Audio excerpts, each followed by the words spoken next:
Good evening, everyone. It being 7 o'clock and a quorum present, I'm going to call this meeting of the Plymouth Planning Board to order. Pursuant to the Acts of Chapter 2 of the Acts of 2025, an act extending certain COVID-19 measures adopted during the state of emergency and signed into law on March 28, 2025, this meeting will be conducted via remote and in-person participation. Members of the public who wish to participate in the meeting may do so either in person or via the Zoom meeting link available on the town's website.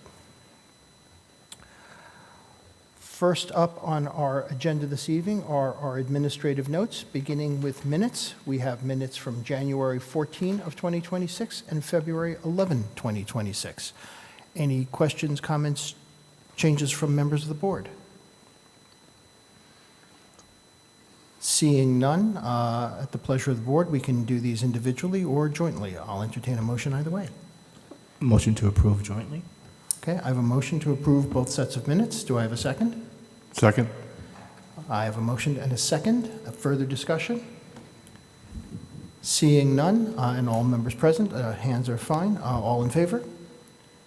Unanimous, including the associate member. Next on our agenda, we have covenants, plans, and releases. First, B437, Pine Hills LLC, release of covenant for Bentgrass Mist, Lot A354. Questions from members of the board? Seeing none, I'll entertain a motion. Move to accept. I have a motion to accept. Do I have a second? Second. I have a motion and a second. Further discussion? Seeing none, do a motion. All in favor? Unanimous, including the associate member. Next, we have a Form A plan, A4911, 74 Old Sandwich Road, Whips Farm Trust, map 080, lot 011A, and this creates one additional lot. Any questions from members of the board? Seeing none, I'll entertain a motion. Motion to endorse. I have a motion to endorse. Do I have a second? Second. Motion and a second. Further discussion? Seeing none, I'll call for a vote. All in favor? Unanimous, including the associate member. Next on our agenda this evening, our first item is the Plymouth Center Steering Committee. We have one vacancy for a term that expires June 30th of 2027. The way I'm going to do this, we're going to try a different little procedure this evening. We're going to ask for presentations and questions from members of the board to each of the applicants. Then we are going to, once that's done, we're going to ask for a motion and a second from members of the board for any candidates. Motions or seconds can be done by any board member for as many candidates as they wish. Those candidates that receive a motion and second will then be moved to a final vote by the board, where each member of the board will have one vote because there's only one position available, unfortunately, despite having so many good applicants. And so the applicant receiving the majority of votes at that point will be the candidate selected. So that's the process we're going to follow tonight, see if that works to streamline things a little bit. So with that said, I'm going to go in the order that's presented to us, which is random. The first person has withdrawn, so we go to our next candidate, which is Lee Filson. Hello. Good evening. I'm Lee Filson. I live at 12 Carver Street in the Plymouth Center. And I wrote about this position because of several reasons. One, I'm a resident of the area, and so what happens within Plymouth Center is of great interest to me. Secondly, I also am chair of the Mayflower Meeting House project that is owned by the General Society of Mayflower Descendants. I am a descendant, and so it has great historical importance for me, Plymouth Center. And then last, I also have a deep appreciation for tourism, which is our #1 industry in the town and county. I am now the retired President, CEO of Sea Plymouth after 7 years. Today is day 3 of retirement. And congratulations and thank you for all your work for all those years on behalf of Thanks. Sea Plymouth and on behalf of the town. So I'm going to start by asking just sort of the general question, which I will ask every candidate, which is, what's your understanding as to the role of the steering committee? My understanding is to work, first of all, together within a group and come to a consensus as to what is best for Plymouth Steering Committee, for the Plymouth Steering Committee Center, and then, of course, to recommend to this board. Okay, great. I'm going to open that up to questions from the members. I'll start with Mr. Mand. Thank you, Mr. Chairman. Hi, Lee. How are you? Hi, Frank. One of the things that I often puzzle about a little bit, it's a little anomaly that we have 2 steering committees in downtown. We have the Historic District Committee and we have the Downtown Steering Committee. How do you see those things differentiating or overlapping, or should there be one? No, I would say no, because I really see the Historic District Committee as the group that really determines that standards are kept in place, architectural things are kept in place, and that, that we keep this center looking historic and as beautiful as it can in order to attract visitors.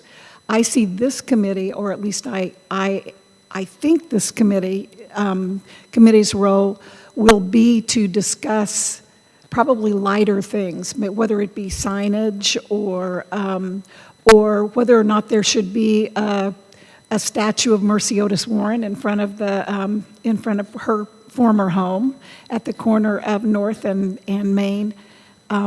So I can really see a difference, because I think Historic District Committee requires people with much broader knowledge in architecture and all of those types of things.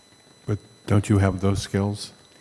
Not really. I mean, I guess I certainly do to some extent, because I, as head of the Mayflower Meeting House, I sit on that committee. We're in the middle of a $20 million project, which is at the top of Town Square to completely restore and bring programming to the Mayflower Meeting House. And certainly with that, we've been through lots and lots of discussions about how it should be. We've finished the exterior, which is exactly as it was when it was built, and followed those standards. So I'm familiar. Is there any, excuse me for going on, is there any conflict between your position trying to bring that project about and being on the steering committee, which could deal with a lot of issues that touch it? I don't think so, because I know that with that committee, the whole goal of that project is to keep it within historic standards, et cetera, and to follow whatever the town would like us to do. So I don't see a conflict at, Thank you. but I understand if there is one. Oh, There might be more Lee, questions. Lee, there might be, other board members get a Sorry. chance to ask too. So, Mr. Donaldson, any questions? Yes, thank you for wanting to volunteer. I want to say thank you for doing that. Just going over your resume, and it seems like you have a lot of communication background and experience. Just what do you think, as far as your experiences, that you would bring to the committee if you're so elected? Well, I do have a really vast background in communications, that's for sure. So I certainly could bring my expertise in that in terms of exposure and promoting the Plymouth Center very much to the public, and to let people know about that. And I believe also that just a proper being a communications professional, one of the things you learn is that working together is the most important thing. And I think that it will help me in being able to come to consensus with other members of that. And my last question to you is, how do you feel your role will be on the board? I think my role would be to use my years of experience in communications, in history and historic appreciation for preservation, et cetera, as well as tourism. I've got really deep, deep roots in all of those areas, and I feel like I would be good to advise in those areas because, for instance, in New Orleans, where I moved here from, I was involved in tourism there very deeply as well and went through Katrina and was part of that group that helped to bring the city back after that. And so I think that I also offer some insights and maybe some broader pictures of things that can be done with this area to keep it within its historic roots and still progress it into the future and today. Thank you very much. Mr. Bennett? Just one question. Have you attended any of the meetings of the steering committee? For the historic district, I've been to many, but not for this one. I see. Well, that's it. Thank you. Mr. Smith? Thank you very much for your interest. I have no additional questions. Okay, Thank you very much. thank you. Next, we have James Hayter. Is Mr. Hayter present? Or online? I'm not seeing. We are having some technical, yeah, I want to hold off if that's, I don't want to. We're going to make sure so we're not available virtually at the moment? All right, so since we have advertised this as a hybrid meeting, we do need to wait until we get that resumed.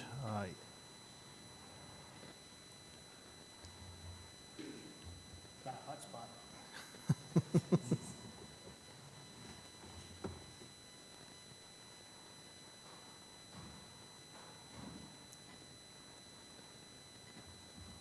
Why don't we sit in recess for a few minutes and let them get this technical problem taken care of?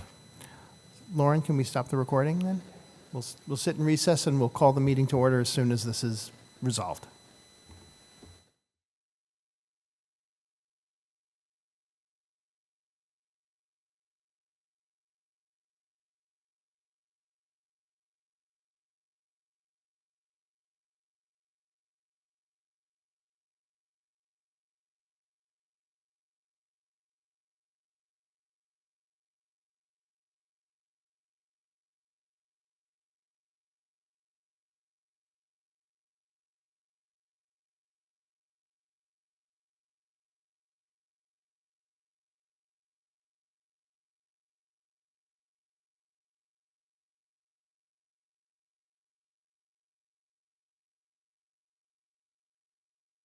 Thank you, everyone. We are back online, so we'll resume this meeting of the Planning Board. Again, next on our list is James Hayter. Is Mr. Hayter available?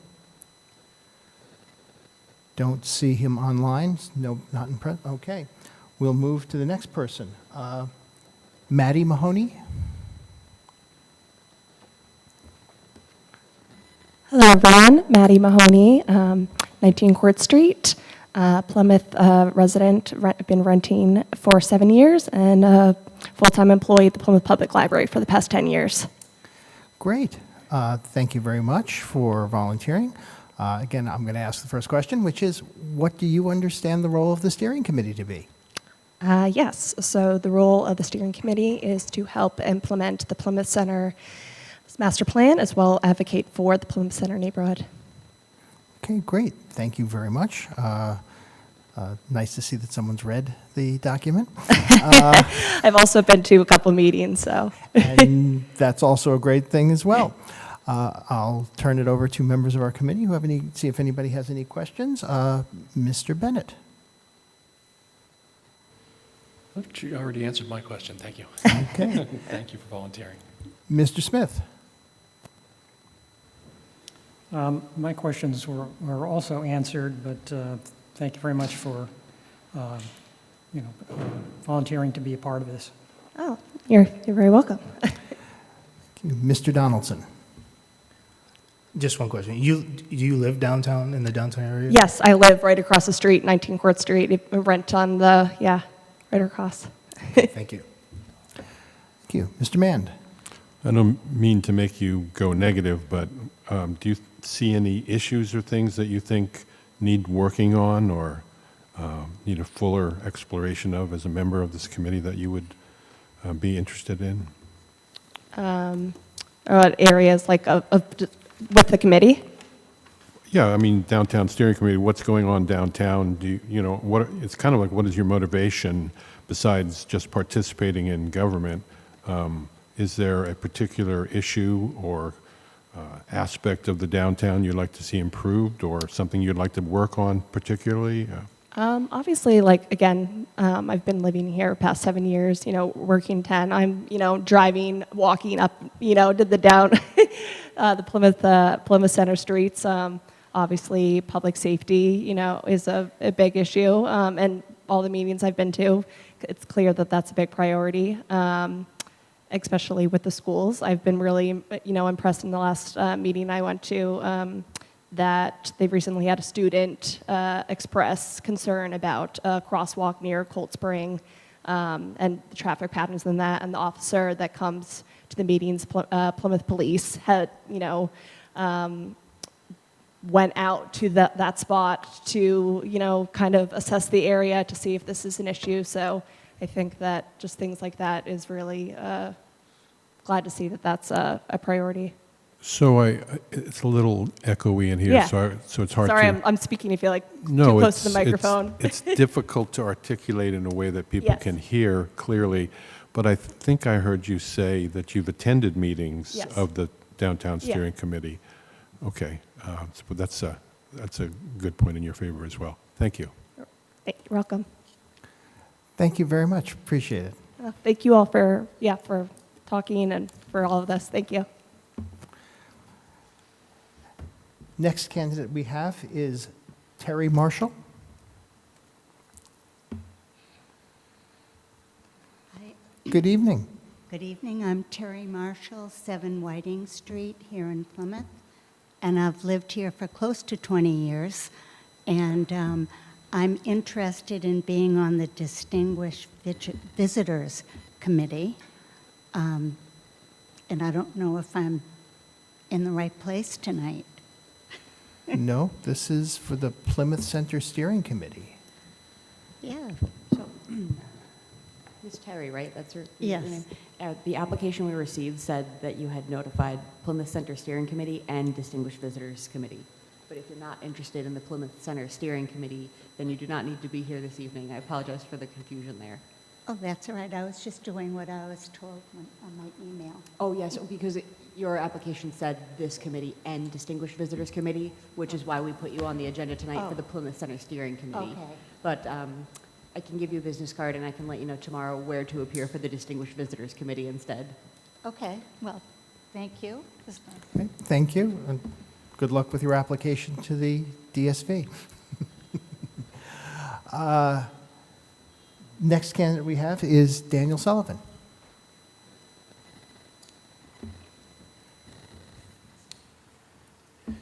Hey, good evening, folks. Good evening. I'm Dan Sullivan, and I live at 38 Cape Cod Ave. I know that's not part of Plymouth Center. That being said, I don't think Plymouth Center should be divorced from the rest of Plymouth, since it is the hub of the town of Plymouth. And I am a third-generation resident, and why I think that is important is perspective. I'm a child of the 1970s. I saw what Plymouth was. I saw what it became in the 1980s and 90s, and I've seen what it's morphed into today. And, I certainly would like to have a hand in steering the town in the right direction going forward, as I believe we are at a crossroads. Great, thank you. So what is your understanding as to the role of the members of the Plymouth Center Steering Committee? Well, I'd like to answer it this way. What should be the role of the steering committee? And I believe the role should be balancing growth and development, and I'm speaking about physical growth, I'm talking about economic growth, with preservation and conservation. And I must say that what I've seen over the last 20 years or so is that the town has been subdivided into master plan communities that prefer to isolate themselves than integrate into the community. I do remember when Plymouth was just a patchwork of villages and neighborhoods and enclaves. And today, the vibrancy of the local neighborhoods have seemed to be overwhelmed by these large, private equity funded master plan communities that don't necessarily want to play nice with the original neighborhoods of Plymouth. And so I certainly would like to change that. Okay, thank you. Open it up to questions from the board. Mr. Smith? Good evening, and thank you for volunteering. Just a point of clarification. The address you have is 38 Cape Cod Avenue? Yes, And is that in Manomet? yes. Okay. Because there's although one of the factors we consider is whether you reside in the area of the steering committee. Have you attended any of the steering committee's meetings? No, sir. Okay. And that's all I have. Thank you. Thank you. Thank you. Mr. Bennett? No questions, thank you. Mr. Mand? No questions, thank you. Mr. Donaldson? No questions. Good. Thank you very much. Thank you. Okay, so at this point, we've heard from all of the candidates. What I'm now going to do is I'm going to go through each of the candidates. I'm going to ask if there's a nomination and if there's a second. And for those candidates that receive a nomination and a second, they'll go on to the next round.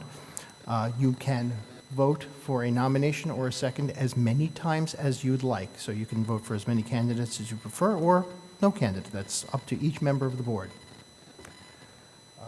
And again, I'm just going to, so because we are, at this point, we are 5 tonight with the associate member, I'm going to have Mr. Smith vote on this, as this is a planning board administrative matter, and we can do that. So first, I'm going to call for Ms. Filson. Is there someone, is there someone nominate, will someone nominate Ms. Filson? I will nominate Ms. Filson. Okay, I have Mr. Mann nominating Ms. Filson. Is there a second? Second. Okay, I have a second, so Ms. Filson will go to the next round. I have Mr. Hayter. Is there a nomination for Mr. Hayter? Seeing no nomination, Mr. Hayter will not go to the next round. Ms. Mahoney, do I have a nomination for Ms. Mahoney? Nominate Ms. Mahoney. Okay, I have a nomination. Second? And I have and a second. Nomination in multiple seconds. Okay, Ms. Mahoney will go forward to the next round. Ms. Marshall has withdrawn. So then, Mr. Sullivan, do I have a nomination for Mr. Sullivan? Okay. No nomination for Mr. Sullivan, so he will not go to the next round. So at this point, we have Ms. Filson and Ms. Mahoney. Is there any discussion that the board wishes to have regarding either of these candidates? And discussion should be limited to either qualification or the standards, the ability to meet the prerequisites for actually serving on the committee. Does anyone wish to have any further discussion? Seeing none, I'm going to call for a vote on each of these candidates. You have one vote. So if you vote for one, you can't vote for the other. And I'm going to continue to go in order. Votes for, and I'll do this as a roll call vote so I can keep track of everybody.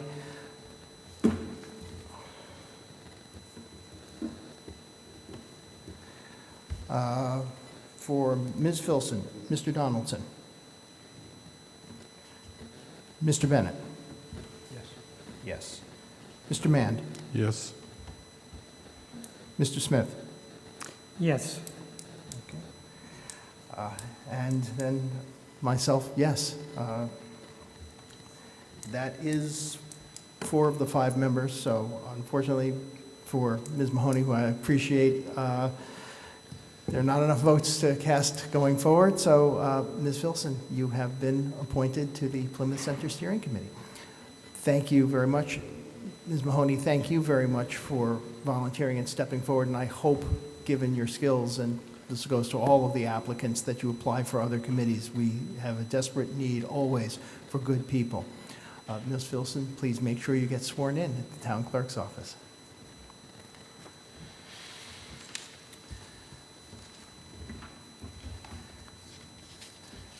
Next on our agenda this evening, we have a master plan committee update on the comprehensive plan. I will provide that update just very quickly. The comprehensive plan was discussed by the committee just before our meeting tonight. We had a presentation from the consultant and discussed some final changes, tweaks to the plan. Ultimately, I think we're in very good shape to come and present to this board at our next meeting. So this board will receive very shortly, you've received the draft, you'll receive the final version coming forward. There have been some changes made based upon some of the commentary that's been received. For instance, some additional language has been included to discuss the significance of some of our natural features, such as the coastal pine barrens. We've done some additional detailing with respect to some of the housing issues that have come up, as well as some of the other environmental issues, for example, with CAN's Net Zero. And additionally, we have worked with the town manager's office and following the select board's guidance, and working on making sure that we include an item that calls for continued 5-year fiscal planning, so that we have an updated, not budget per se, but rather understanding as to what the expected revenues of the town and expected expenses of the town are going forward in a 5-year plan. Ms. Lind, anything else you want to add with respect to that?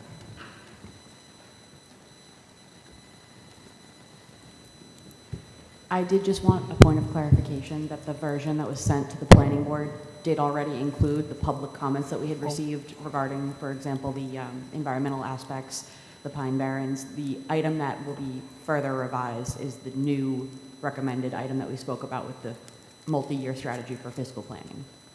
Okay, thank you. One thing that hasn't been determined yet, which is the role of an implementation committee, an ongoing comprehensive plan implementation committee.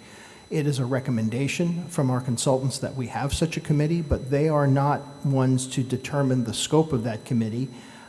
They have given us some general ideas, but the suggestion that will be presented to this board will be that we maintain the existing committee, master plan committee, for a period of time, and have that committee come forward with its recommendation to this board as to what type of ongoing implementation committee we have, including suggestions with respect to the composition of the committee, the role of the committee, the reporting of the committee, and to some degree, obviously, with the input of our planning department, the staffing of such a committee. So that's something that I know will be of interest to a lot of people, but we don't have the answer to that yet. And one of the reasons we don't have the answer to that yet is that we actually want to see, as we go forward, once we adopt a comprehensive plan, is how staff responds to that plan, what they're comfortable dealing with, town staff. Because what we didn't want to have is we didn't want to have a committee appointed with certain roles and responsibilities only for town staff to basically come back and say, we can't do that. That just doesn't fit with what we do.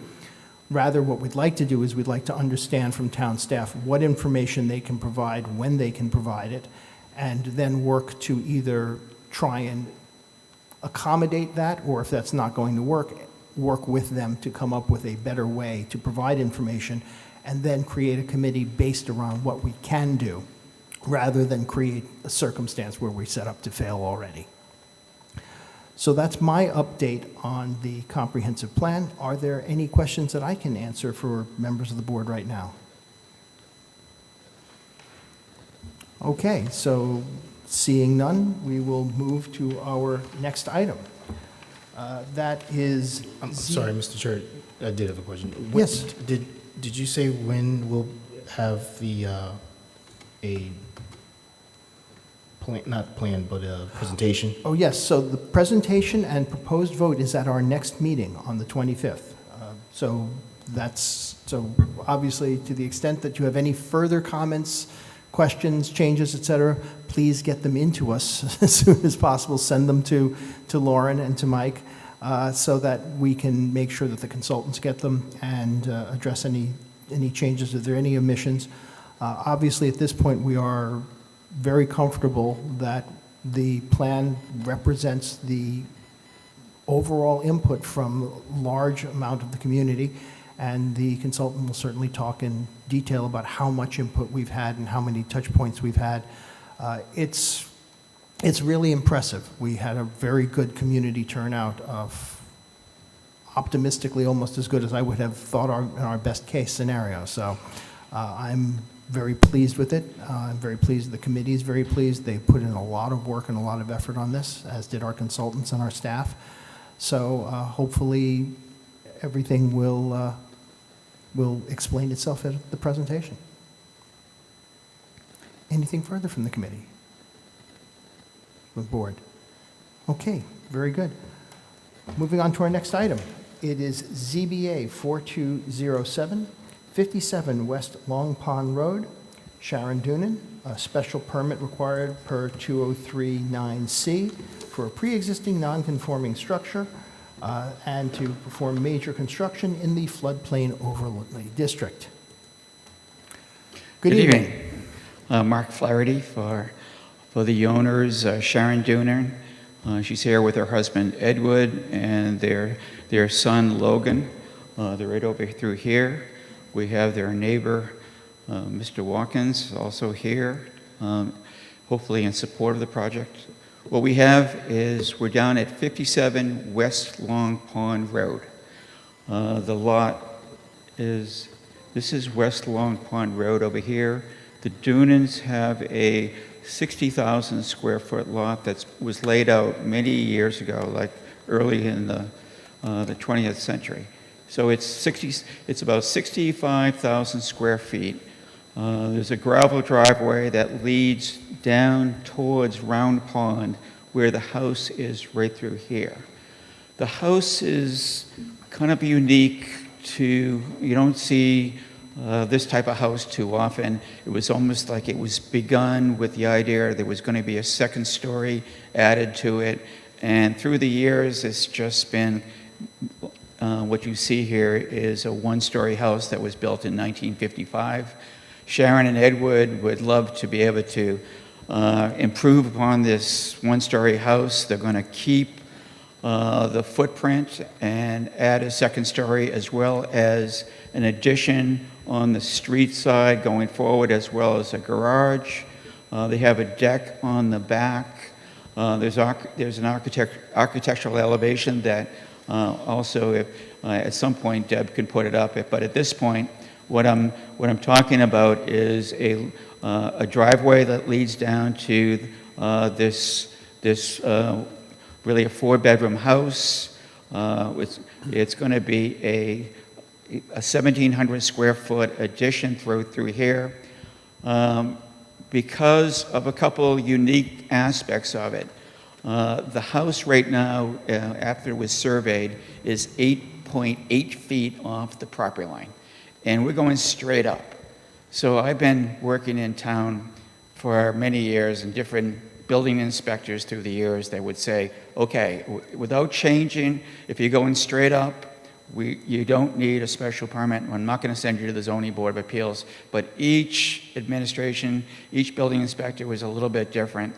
So the present building inspector says, okay, I want to send you to the Zoning Board of Appeals to have the neighbors look upon, because you're less than 10 feet, the requirement is 10 feet, and I'm only 8.8 feet, so I need to get a special permit to alter, enlarge this pre-existing non-conforming structure.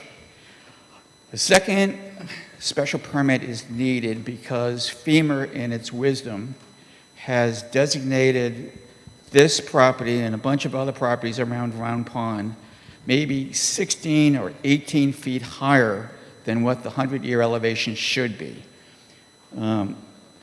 So the 100-year elevation really just is a short distance off of Round Pond, at approximately at 68. FEMA has the 100-year elevation climbing up to about an elevation 84. So we have submitted what the FEMA calls a letter of map amendment that we anticipate being back. Hopefully, we were hoping to get it back sooner than right now, but to alter the FEMA maps, to correct the FEMA maps, so that we weren't in the floodplain. But because we're going forward with the application, we're hoping that, that one way or another, that the Dunans will be out of the 100-year flood elevation. Not only it would be helpful in the permit process, but for flood insurance going forward, that they're not devastated by having to spend a fortune on flood insurance. So those are the two special permits. One, to have a side yard setback from 10 feet down to 8.8 feet, and the second one to allow major construction in the floodplain overlay district. So this is what they've contacted Gordon Noseworthy out of Pembroke to design a very nice looking house. This is on the water side with the deck. This is from where the house sits right now at this elevation. We're going up another 20 feet to the ridge line through here. So it's well below the 35-foot height requirements. So this is the architectural elevations. If you've seen the site plan, we're in the process of, we're hoping to get the FEMA back so that we can go to conservation. We see no issues associated with going to conservation. We're well outside their typical setbacks. We're inside the 100-foot buffer that goes through the middle of the existing house.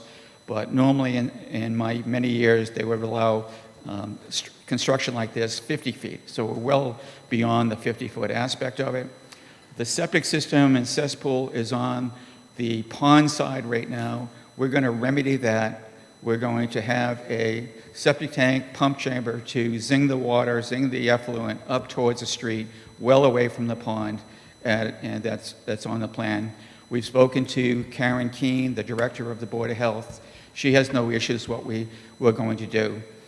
Because we've had so much snow through the years, we have to get a backhoe out there. We're finally, the ground's improving so that we can get a backhoe to do a perk test, but it's all dead sand in this really sandy environment down this way.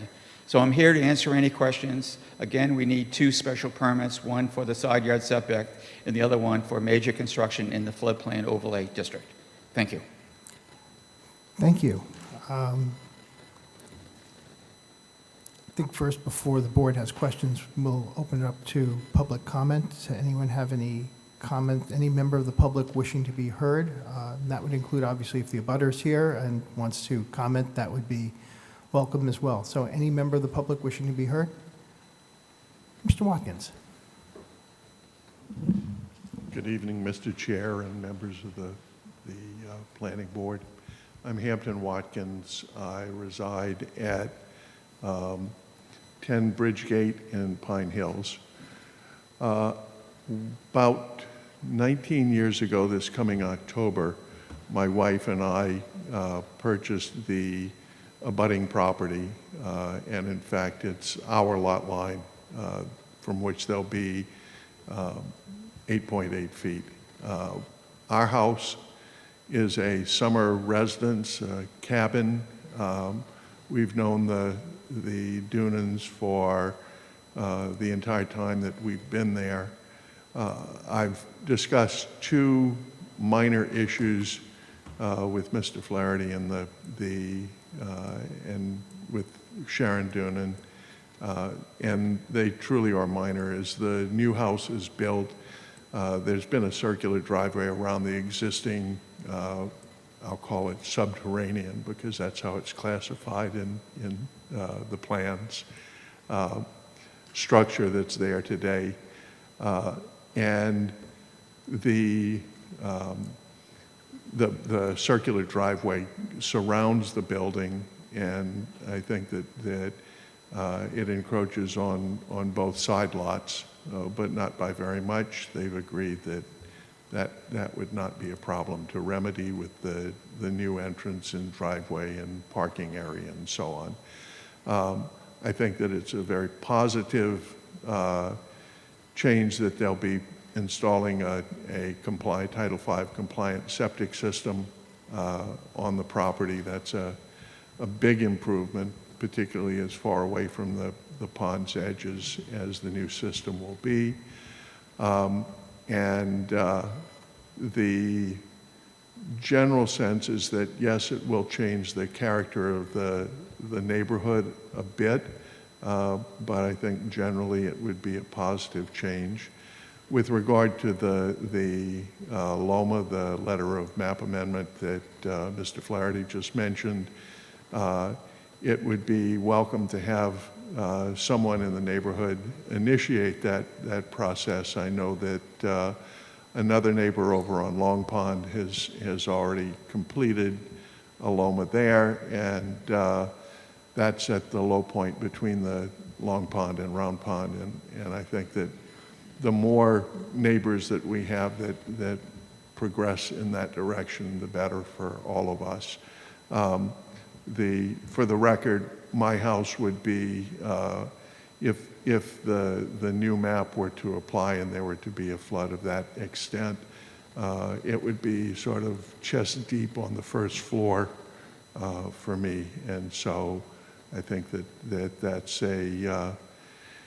anything that we can do to get the maps corrected, and I think that would be a good thing. So if you have any questions, I'd be happy to answer. Thank you very much. Oh, we have some questions. Okay. Go ahead. I'm sorry, are you number 30, you're 31? 31 Cornishfield Road. Okay. My wife is Ellen C. Donnelly, who is listed as the first owner. Okay. I'm looking at the map. I just want to make sure I'm looking at your property correctly and it's the right one. Yes. That's all. Thank you. To the east is Pine Woods Camp, to the west is a Pine Woods Camp property, and to the north is Cornishfield Road, and to the south is Round Pond. Thank you. You're welcome. Mr. Bennett. Evening, Mr. Watkins. Good evening. So you mentioned if it flooded according to the map, you'd be chest deep. Have you experienced in the 19 years you've owned the property, have you experienced any flooding in the house at all? The highest water that has been experienced since we've been there is it's come up to the beach. The house that we're in was built on that site starting in 1930. It's come up to the beach, and there are a set of railroad ties that form a beach sort of barrier right in front of our house, and none of it would be compliant with current regulation, but the highest water that we've experienced has brought the water up to the base of the railroad ties, not rising on the railroad ties. So my estimate is that's about a 2.5-foot rise at the highest point over the past 19 years. Very good. That sounds like pretty solid evidence for Aloma. Yeah. Thank you. Any others? Anything else? Thank you very much. Thank you. Anyone else wishing to be heard on this matter? Okay, so Mr. Flaherty, if you'll come back up, let's go to staff, and then we'll go questions to the board. Thank you, Mr. Chair. So with this application, I just would like to note that we received revised plans today, which you saw just a few moments ago, addressing some of the staff comments that we previously provided to the applicant. And then additionally, it's great to hear that it sounds like the septic questions that we had regarding its location have been addressed with the health department. We would just recommend that you obtain, this to the applicant, obtain something in writing from the health department just noting that they have no issues with the septic location before it gets to the Zoning Board of Appeals. And then we would also just note that there are outstanding issues with the Conservation Commission that the applicant is aware of, so they'll have to sort that out with the Conservation Commission. And then lastly, regarding the 4-foot proposed retaining wall, the question as to whether or not it was proposed or existing has now been answered. It is proposed, so we would just recommend that the applicant speak with the building department as to that location, given its proximity to the property line. But otherwise, we have no other concerns and wouldn't require any other conditions outside of those that are standard. Thank you. I'm going to bring this back to the board for questions. Start with Mr. Bennett. Thank you, Mr. Chairman. So I see the hurdles here on your part are mainly going to be with conservation. I think the setback issue has been rendered moot by the abutter being okay with it. And the other issue I'd see that would be a problem with this would be the septic system and placing it well uphill, and pumping effluent uphill is going to ameliorate that. So I don't see a problem, and I think that the Conservation Commission will have to address the deck on the water. I saw that they had a comment that that was not permitted, but that I think is not actually in our purview. So all that said, I think I can vote in favor of this project. Thank you. Mr. Mann. Thank you, Mr. Chair.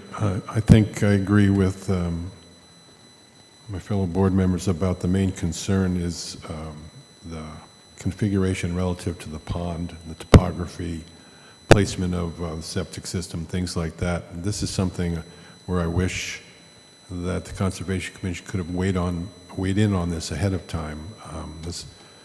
I'm really trying, I didn't give a chance because of the weather to give a good eyeball to the site, but the pictures I saw suggest some extreme topography. Maybe extreme is too extreme a word for that, but some steep areas and major construction happening adjacent to the conservation areas, the 100-foot, the 50-foot, the 35-foot.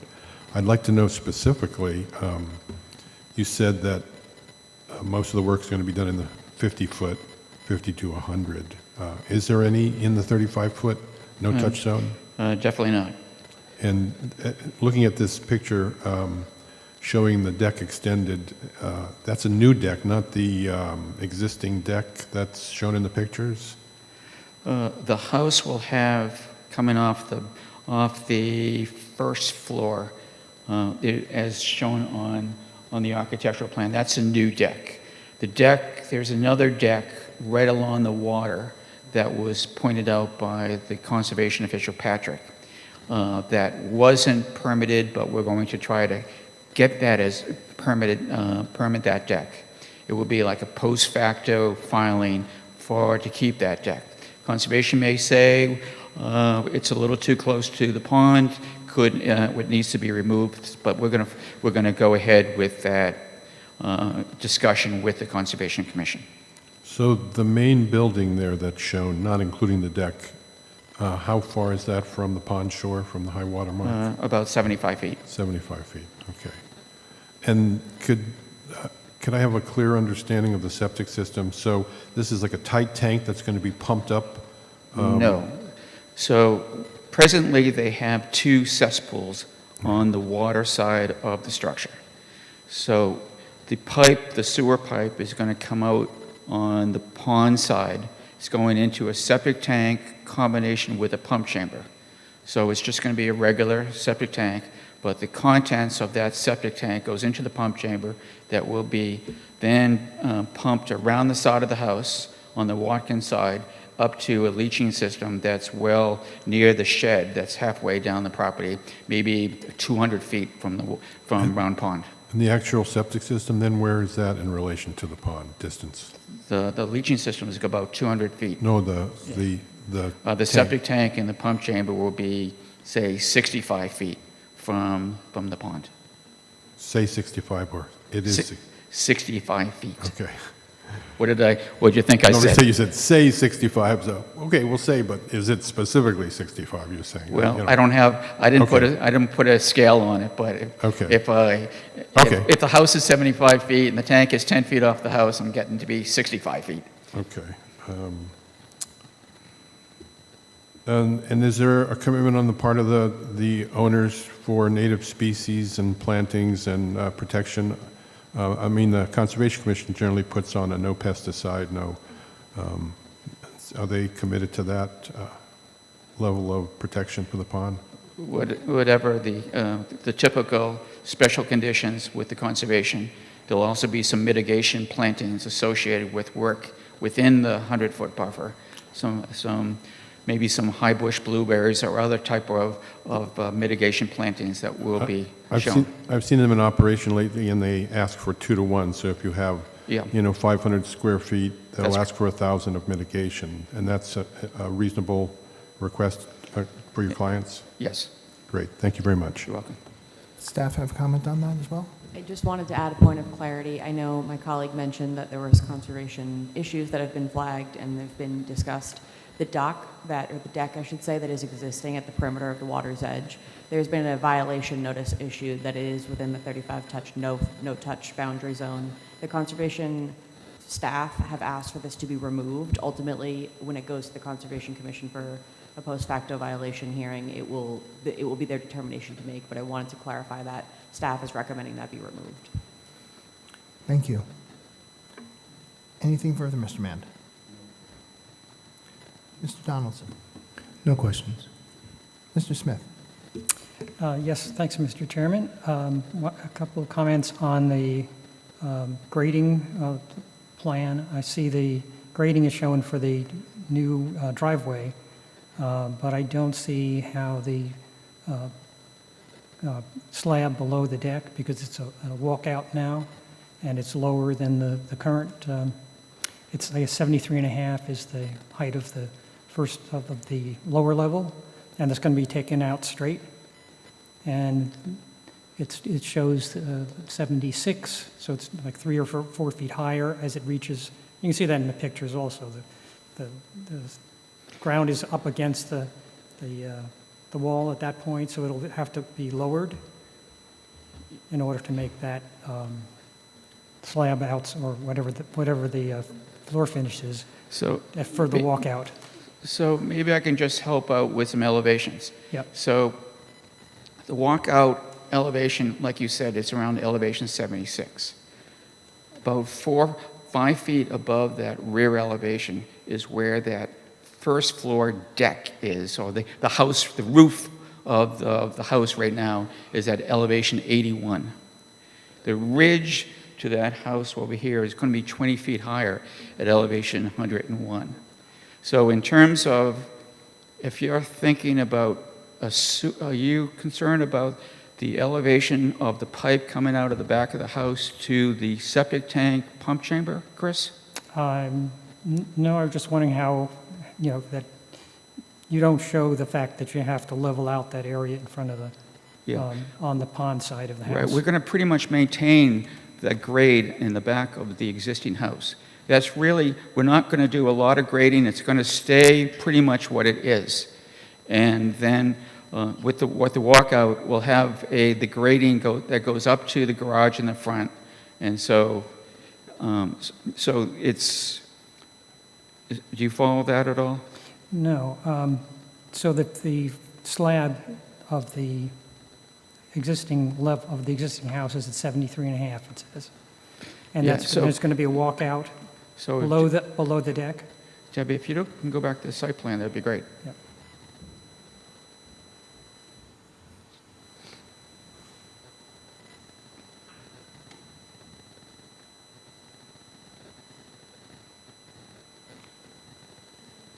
Yeah. So it's a little hard to see at this point, Chris, but essentially, if you could, on your computers, if you can take a look at this grade of this house right through here, Right? there's a stairs that goes down about 3 feet on the back of the house to the lower grade. So the living space as it is right now, it's about 3 feet below the 76th grade out that way. Understood. So that slab in the basement will stay the same. Right? Okay. Then on the roof itself, we're going to add another story. Before we go up, Yeah, that 3 feet, yeah. you're going to have to take those 3 feet out to have the walk. You've got sliding doors, 3 sets of sliding doors on that lower level. It's, And windows in between. And so there's so it's a walkout, straight walkout. So you have to take that grade away. So it'll be 73 or somewhere around that when you come out, because the elevation showed flat. see, I think the architect has it wrong right through here. We're not dropping that grade down for a full walkout in that back. It's going to be, we're going to maintain that elevation 76. If we were to take all that dirt out, it would be chasing that grade all the way towards the pond. And we're not going to do that. So we're going to maintain the elevation of the slab and then going back up. And if the architecturals need to be amended, we'll do that. But right now, I'm glad you pointed that out. I didn't quite realize that if it says walkout, then that's going to have to be changed around on the site plan as well as the architectural plan before we go to the ZBA in a couple weeks. Okay, yeah, thanks, because there are three, all the way across the house, it shows it lower. Next question is on the existing driveways. Is that going to all be removed? And Yes. There's 2 driveways going on each side of the property line. The one on the walk-in side, that gravel driveway will be eliminated along with the shed that the Dunans are going to remove. So that's completely off the walk-in's property. Okay, good. That answers my question. Thank you. Thank you. So my questions really relate to the septic system. Yeah. The greatest benefit that we have to a redevelopment of the property, and this property, I did get a chance to go out there, and it's like a bunker, basically. The best benefit would be making sure that it protects the pond. And so the concern being that tank and pump before you pump back to the, is going back further out towards the pond. Definitely. What's the depth that you're looking at for that? And what are you looking to make sure to protect that from becoming a problem? So a new septic system, as we're proposing with the pump, the top of the leaching system will be 36 inches down below the grade, Steve, Okay. to the top of the leaching system. And the leaching system is about 2.5 feet thick. Okay. And is there anything particularly special about the system before you go into the leaching in terms of treatment with respect to, particularly when we worry about the pond's phosphorus or those types of? The leaching system being over 200 feet away, there wouldn't be a call for any type of denitrification or any type of phosphorus removal. Okay. Thank you. You're welcome. Any further questions from members of the board? Okay, seeing none, I will bring it back for a vote. Do I have a motion? Motion to approve? Okay, so. Recommend approval to the ZBA? And I'm sorry, for both permits? Yes. Okay, I have a motion to recommend approval of both permits, subject to the conditions that have been stated by staff, and of course, obviously, subject to further conservation review. Do I have a second? Second. I have a motion and a second. Any further discussion? Seeing none, I'll call for a vote. All in favor?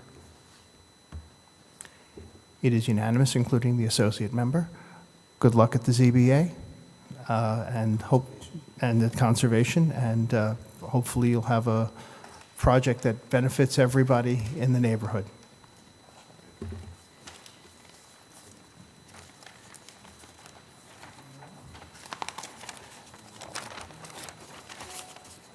Next on our agenda this evening, we have site plan review for 239 South Meadow Road.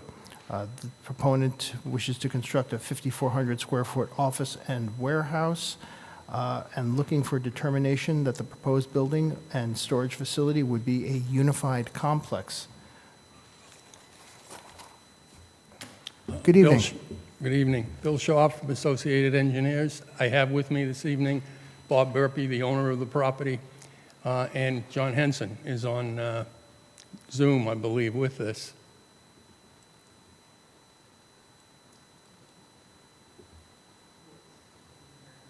Huh? Okay. Can we go to the site plan? Yeah. Yeah, show me how.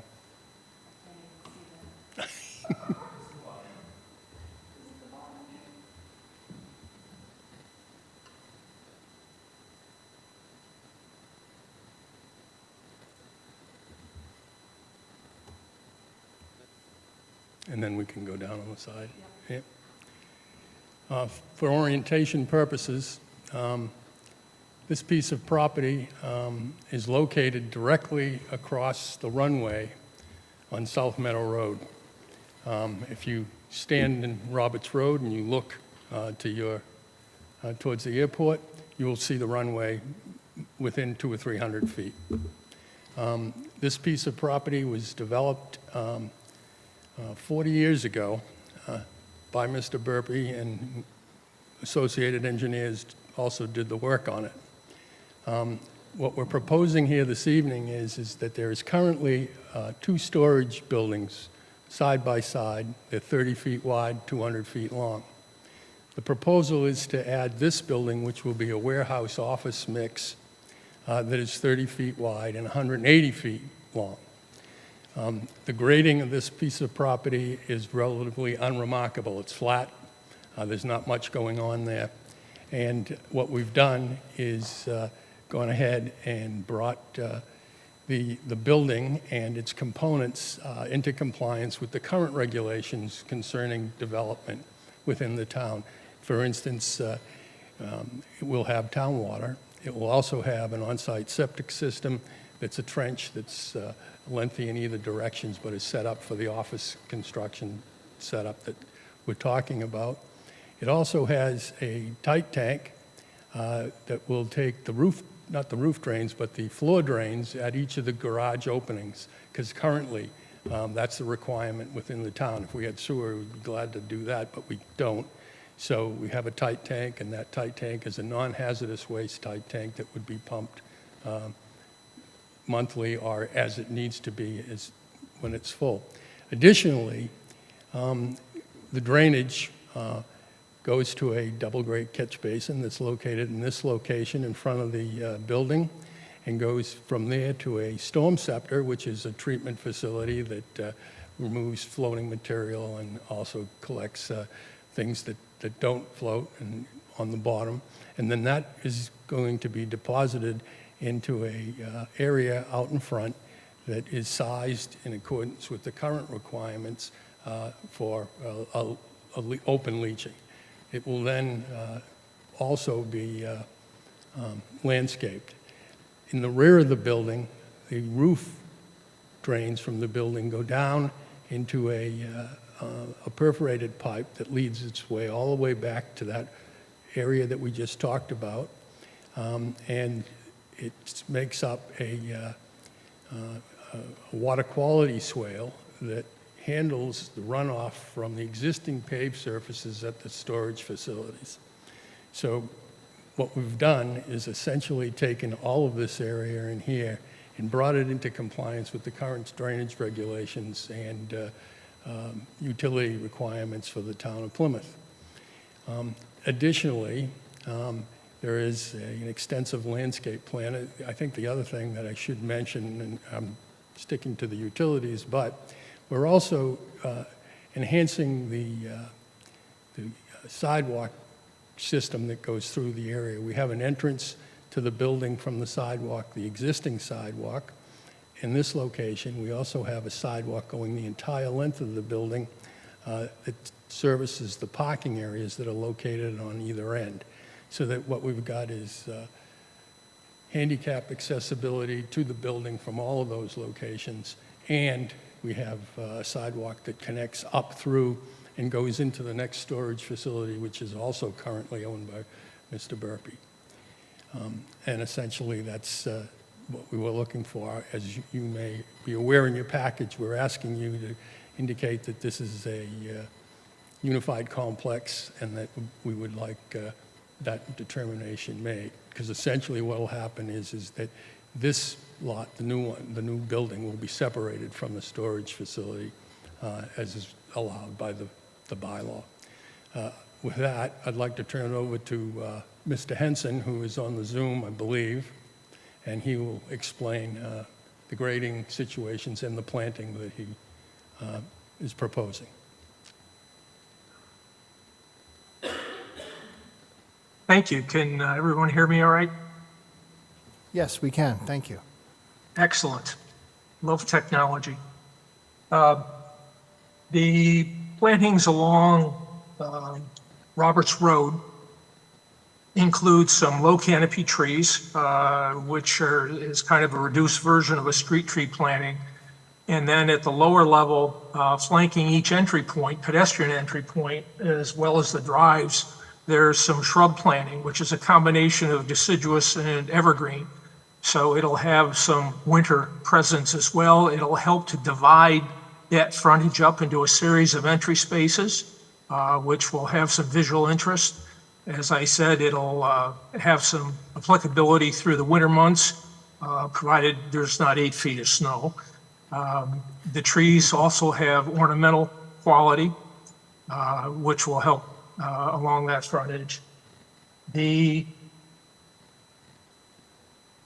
west end of the property has a parking area, as Mr. Shaw noted, and there are some additional tree plantings there to help provide some shade and again some spatial definition. As you move your eye across the building frontage, it'll terminate on that end on those trees, so that again what we're doing is promoting a series of spaces here instead of having one property bleed into the next.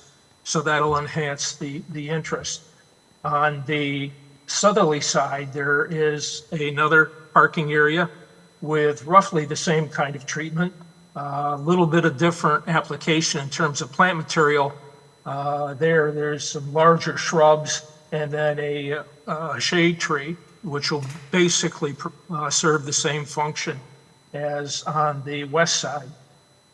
The detention area will be seeded with a special mix designed to tolerate water, and it is called for that seed mix has to be completely germinated before the detention basin can be operational. There are some foundation plantings along the front of the building, most of them in perennial form, which will allow for some snow storage in the winter without harming the plant material. And obviously during the growing season, they'll have some interest in terms of foliage and flower. And with that, I'll open it up to any questions you might have. Thank you. I'll bring it to staff first. Thank you. There's no major concerns with this application. We do find that it meets the requirements and parameters set forth in the unified complex approach. no nuisance or hazard added to the site in the neighborhood given the proposed use. We did want to flag if the board chooses to recommend approval to the building commissioner to issue this permit, there are some outstanding Department of Public Works comments, and then the fire department would like to have sign off for site access and consultation if an address change for the building is needed, as there's currently no proposed site access from South Meadow Road. Further, we would request that an ADA accessible path from the handicapped parking space to the building be required. And then any grading or drainage depressions that are part of the site's drainage system to be located in the applicant's property in order for proper operation and maintenance in perpetuity. Thank you. Thank you. Does anyone wish to be heard on this? Anyone? Anyone online wish to be heard? Okay, I will bring it back to the board for questions. Mr. Bennett. Thank you, Mr. Chairman. So, Mr. Shaw, if you would, trying to understand the sidewalk configuration here. So I saw that there's an existing sidewalk in front of the site along Roberts Road. So it looks like you're essentially, there's an existing sidewalk that starts out by South Meadow Road, goes all the way up to the end, and accesses the next building up that we have. What we're proposing to do is to bring that sidewalk into the middle unit so that it's accessible there, and we also run a sidewalk all the way across the front of all three units to both of the parking areas on either side, so that we have handicap accessibility here in a handicap space, and we go into a sidewalk that goes down through the front. And then we have the same thing on this side, except it's not handicap accessible, but there is a ramp that goes up and heads into the building. So if you look at it, it's 180 feet of sidewalk to the front of the building, going through the areas where the drives come in. There's 3 drives that would go in across that. Those areas would be painted and not, be at grade, so that all of that still works. And there would be a 5-foot sidewalk all the way across the front in those areas that aren't driveway. Okay, so that's, I guess, what I was getting at is I think you've answered my question. You have basically driveways to a warehouse-type door on the front of the building. Yeah. So you're essentially going to have 5 curb cuts, basically, kind of the parking area. Yeah, there's 1 for each of the parking areas to the side, and 1 for each of the units that are on the inside. We've talked with that and made the application so that the building inspector, who has the ability to say that's okay, to go ahead and do that, because the alternative would be to try to rework it and come in off of South Meadow Road, and that's not a good option. If you go down and look at the traffic down there, you find that there's plenty of it, and it moves right along through the airport zone. This area on Roberts Road is very lightly traveled. Yeah, I agree. My mechanic's down there, so I'm down there more often than I'd like. So that explains it, right? I just didn't quite understand what looks like some traffic islands, sort of, but now I understand that there are going to be warehouse doors in the front of the building. So this is not going to be a mini storage facility, is that like the others behind it? Is that correct? Yes. So contractor bays, things like yes, that? Yes, 400 square foot of office in each unit, and 1,400 square feet of warehouse area or storage area next to it. So it's kind of typical for a small contractor. Very good, thank you. Thank you. Mr. Smith. Just for clarity, there are 2 sidewalks that are parallel, one that's by the street and one that's directly in front of the building. That's right. The reason for that is so that we're not crossing into each one of the units. We have one in the center unit that comes into the main sidewalk that goes across the front of the building itself, and that works better with the parking areas to either side, so that we can get out of the cars in those parking areas and move to all of the units. Okay.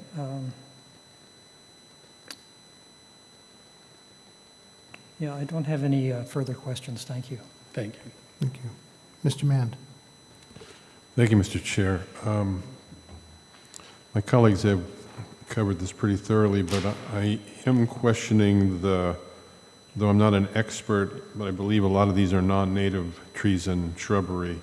And it's important that to the greatest degree possible that we have native species specific to this ecoregion. I think we have some materials that could be available to you to suggest that, but it's, and I note in the area, I visited the site, that there are a lot of native species. There's a lot of large pitch pine. As a matter of fact, I was looking at them saying they're kind of in the flight plan, Well, flight plane there.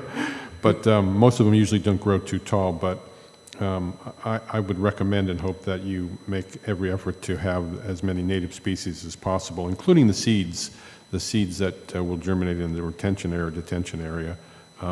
Those can be really surprisingly non-native, and unless you're very careful with those. So other than that, my colleagues have covered this pretty well. Thank you. Yep. Thank you. Mr. Donaldson. I have no questions, thank you. Okay. So first question that I have is, why do you need this to be a unified complex?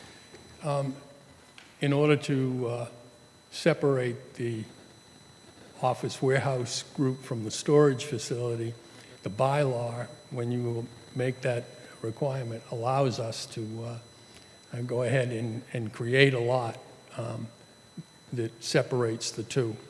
And that's really what we're trying to do. The idea that the buildings are all sort of compatible, and they're all about the same height. And actually, these are a little taller than the storage facility, but that's the purpose, so that at this stage of development and where we are on this piece of property, it is helpful to be able to separate the two in order to get the management situation set up in a little different way. So with the 8-foot chain link fence running behind the building and other curbing, there'll be no access way then, drive-wise, from any one of these 5 entranceways through to the back. Right. The only place that could happen is on the two ends. We're right up against the fence line on both of those. However, the only thing that would happen, if at all, would be a gate, and that would be, we wouldn't want them driving back and forth. It would only be for potential access. Essentially, there's also a gate that goes into the storage facility off of South Meadow Road in this location here. So there's ways to get into the back other than going around, but for security purposes, they want all of the storage people to go up here and come in and then move into the storage facility itself. And that's the way it's functioned for the last 40 years.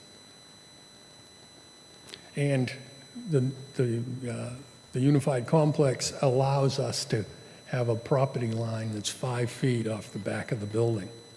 And that's the purpose. Actually, it'll be about 6. Okay, thank you. Anything further from the board?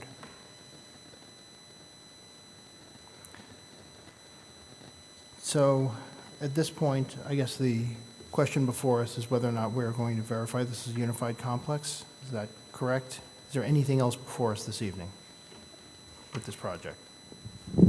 No, as a unified complex, this has been referred by the building commissioner to you. It's titled as a site plan review for the purpose of a unified complex. So your decision is an advisory report to the building commissioner. Okay. Do I have a motion?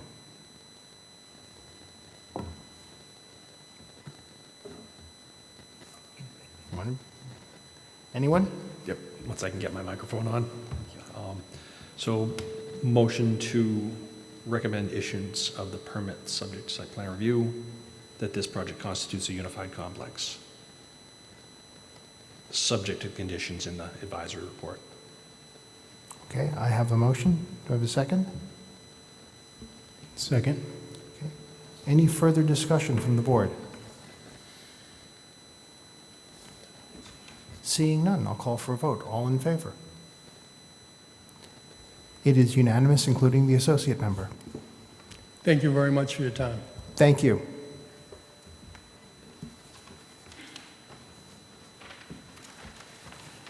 Is there any other business this evening for the planning board?